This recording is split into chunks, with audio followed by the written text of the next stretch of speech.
Ya, Anda kembali bersama kami dalam Hot Ekonomi. Saya masih bersama Pak Edi dan juga Pak Suprayitno.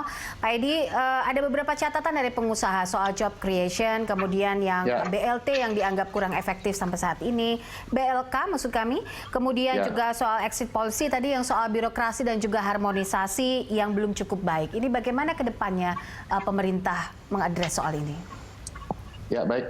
Kalau masalah lapangan kerja yang bisa dilakukan pemerintah adalah menggunakan budget pemerintah untuk program-program padat karya. Dan ini bukannya di Kemnaker loh. Jadi program padat karya itu ada di berbagai kementerian.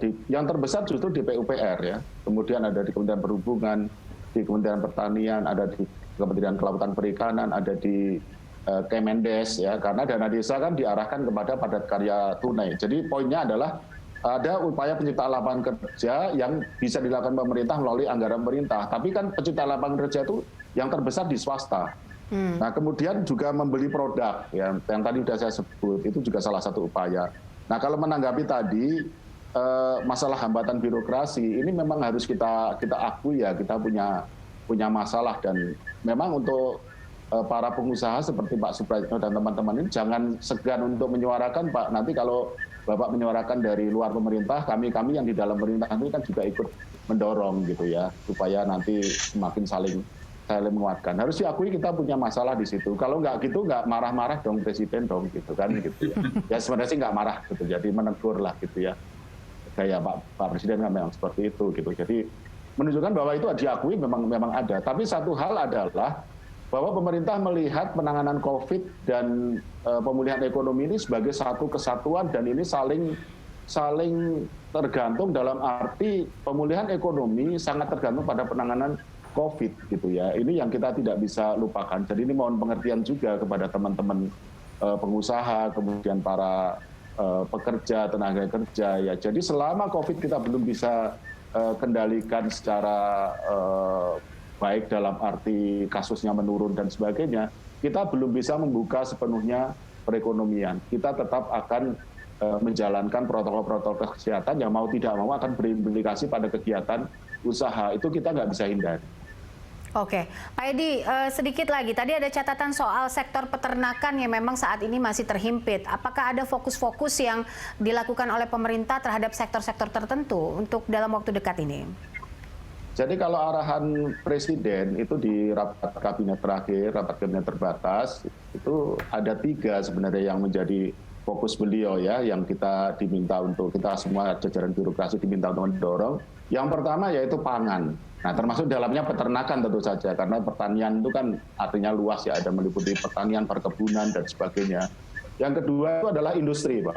Gitu. Nah, yang ketiga itu adalah teknologi informasi, ya termasuk kesiapan infrastruktur dan sebagainya. Ini yang akan membuat kita menjadi, kalau kita bisa gerakkan, akan membuat kita pulih dan sekaligus merupakan transformasi perekonomian kita ke arah yang lebih maju. Jadi ada skala prioritas, dan pertanian dan industri merupakan salah satunya di samping teknologi informasi dan komunikasi.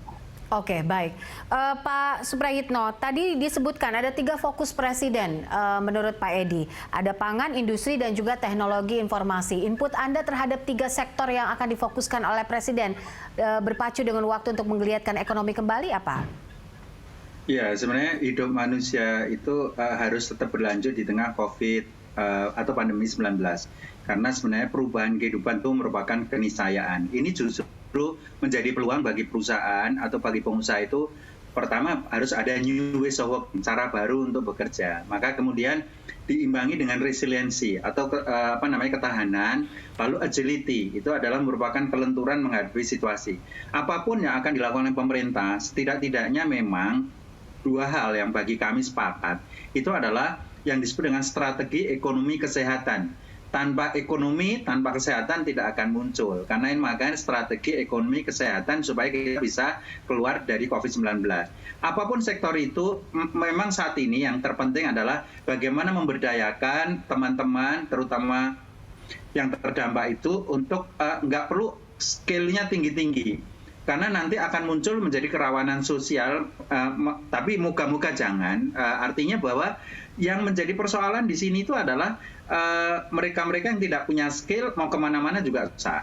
Lalu yang kedua adalah kalau mau kasih relaksasi jangan tanggung-tanggung. Artinya ini exit strategy.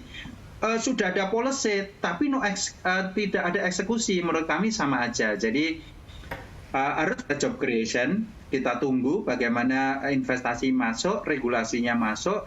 3 sektor itu hanya merupakan pengungkit, tapi intinya manufacturing itu tetap, karena ujung-ujungnya itu adalah SDM yang untuk bisa diserap di lapangan kerja. Saya kira gitu. Oke, baik. Ujung-ujungnya adalah SDM yang harus bisa terserap oleh lapangan kerja. Sementara kita punya persoalan dari pangan, industri, dan teknologi informasi. Terakhir mungkin Pak Edi, kalau kita bicara soal ekonomi yang mulai bergerak, ini aktivitas perkantoran juga mulai jalan lagi, tapi ada persoalan baru soal klaster baru yang ada di perkantoran. Adakah sinergi khusus untuk mengatasi persoalan baru ini, Pak Edi? Ya, salah satu dari apa yang disebut sebagai adaptasi kebiasaan baru atau dulu disebut new normal adalah kita harus membiasakan diri memang buka tutup. Jadi kalau memang nanti ada muncul kasus baru yang cukup banyak, ya kita rem lagi gitu. Nanti kalau kasusnya kemudian sudah membaik, ya kita coba buka lagi. Nah, ini yang harus menjadi kebiasaan kita sampai vaksin ditemukan. Ini sampai vaksin ditemukan, kita harus beradaptasi, dan itu salah satu adaptasinya memang seperti itu. Kalau ada klaster baru kita kurangi, kantor-kantor juga harus seperti itu. Kalau ada ditemukan bahwa kantornya menjadi klaster baru, ya dia harus work from home, diperbanyak. Kalau kemudian nanti sudah mulai terkendali, oke, mulai diperbanyak lagi yang bekerja di kantor dan sebagainya. Dan itu tidak bisa permanen, kita harus secara dinamis mengikuti perkembangan sampai vaksin ditemukan. Oke, baik.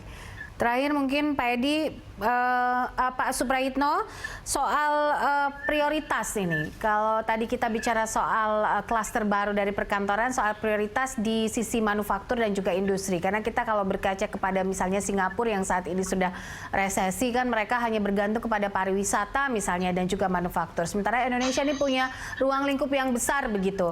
Apa yang bisa difokuskan untuk prioritas ke depannya? Oke, begini, kami dari pengusaha itu tidak menutup mata bahwa pemerintah itu mati-matian untuk menstabilkan pemulihan ekonomi itu dari sektor keuangan dan perbankan. Oke.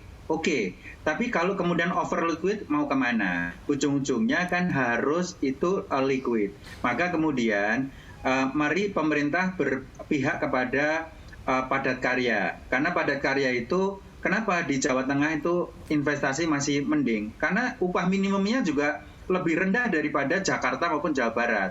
Maka kemudian regulasi ketenagakerjaan menurut kami harus kondusif. Sehingga lagi-lagi kami mengatakan Undang-Undang Cipta Lapangan Kerja, lalu kemudian upah minimum kemudian diatur sedemikian rupa. Nah, sekarang menjadi pertanyaan, sebentar lagi kan muncul tahun 2021. Apakah upah minimumnya juga harus naik? Lalu bagaimana upah minimum sektoral? Sementara produktivitas turun, bahkan kita akan minus. Jadi mari kita berpacu dengan waktu, kita job creation untuk sektor-sektor yang memang bisa menjadikan teman-teman itu bisa bekerja kembali dengan regulasi bahwa PHK itu juga tidak terlalu sulit, sehingga kemudian mereka dengan pesangon yang layak. Karena competitiveness ini bukan antar industri, tapi dengan negara lain, siapa yang bisa recovery lebih cepat, itulah yang akan memenangkan pertarungan melawan COVID-19.